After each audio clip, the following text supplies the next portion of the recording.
اور जिस औरत के घर में वो रहते थे उसने उनको अपनी तरफ माइल करना चाहा और दरवाजे बंद करके कहने लगी, यूसुफ जल्दी आओ।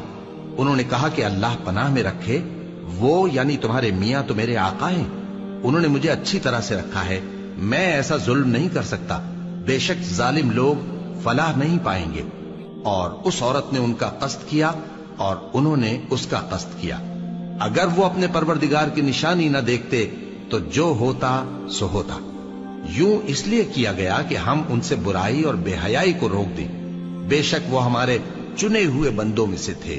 और दोनों दरवाजे की तरफ भागे, आगे यूसुफ, पीछे जुलेखा। और औरत ने उनका कुर्ता पीछे से पकड़कर जो खींचा तो फाड़ डाला। और दोनों को दरवाजे के पास औरत का खाविंद मिल गया। तो औरत बोली कि जो शख्स तुम्हारी बीवी के साथ बुरा इरादा करे उसकी इसके सिवा क्या सजा है कि या तो कैद किया जाए या उसे दुख का अजाब दिया जाए। यूसुफ ने कहा, इसी ने मुझको अपनी तरफ माइल करना चाहा था। और उसके खानदान में से एक गवाह ने गवाही दी कि अगर उसका कुर्ता आगे से फटा हो तो ये सच्ची और यूसुफ झूठा है, और अगर कुर्ता पीछे से फटा हो तो ये झूठी और वो सच्चा है। सो जब उसका कुर्ता देखा तो पीछे से फटा था।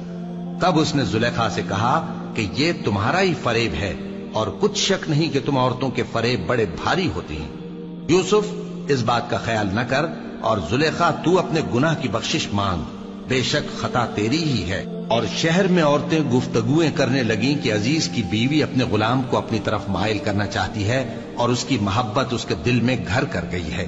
हम देखती हैं कि वो खुली गुमराही में है। फिर जब जुलेखा ने उन औरतों की गुफ्तगू जो हकीकत में दीदार यूसुफ के लिए एक चाल थी सुनी, तो उनके पास दावत का पैगाम भेजा और उनके लिए एक महफिल मुरत्तब की और फल तराशने के लिए हर एक को एक एक छुरी दी। और यूसुफ से कहा कि उनके सामने आओ। जब औरतों ने उनको देखा तो उनका रोबे हुस्न उन पर ऐसा छा गया कि फल तराशते तराशते अपने हाथ काट लिए और बेसाख्ता बोल उठी कि अल्लाह पाक है, ये आदमी नहीं, ये तो कोई बुजुर्ग फरिश्ता है। जुलेखा ने कहा, तो ये वही है जिसके बारे में तुम मुझे ताने देती थीं, और बेशक मैंने इसको अपनी तरफ माइल करना चाहा, मगर ये बचा रहा। और अगर ये वो काम न करेगा जो मैं इसे कहती हूं तो कैद कर दिया जाएगा और जलील होगा। यूसुफ ने दुआ की कि परवरदिगार, जिस काम की तरफ ये मुझे बुलाती हैं उसकी निस्बत मुझे कैद पसंद है, और अगर तू मुझसे इनके फरेब को न हटाएगा तो मैं इनकी तरफ माइल हो जाऊंगा और नादानों में से हो जाऊंगा। बस उनके रब ने उनकी दुआ कबूल कर ली और उनसे औरतों का दांव टाल दिया। बेशक वही तो सुनने वाला है, जानने वाला है। फिर बावजूद इसके कि वो लोग उनकी बेगुनाही के निशान देख चुके थे, उनकी राय यही ठहरी कि कुछ अरसे के लिए उनको कैद ही कर दें। और उनके साथ दो और जवान भी दाखिले जिंदा हुए।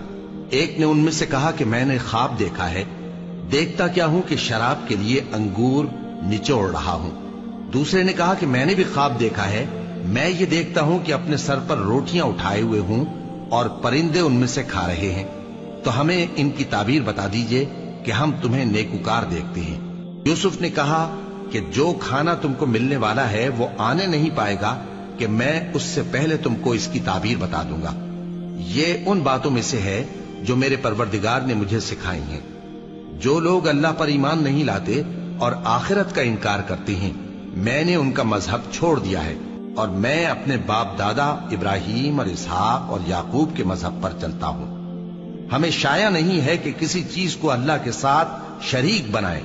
ये अल्लाह का फजल है हम पर भी और लोगों पर भी, लेकिन अक्सर लोग शुक्र नहीं करते।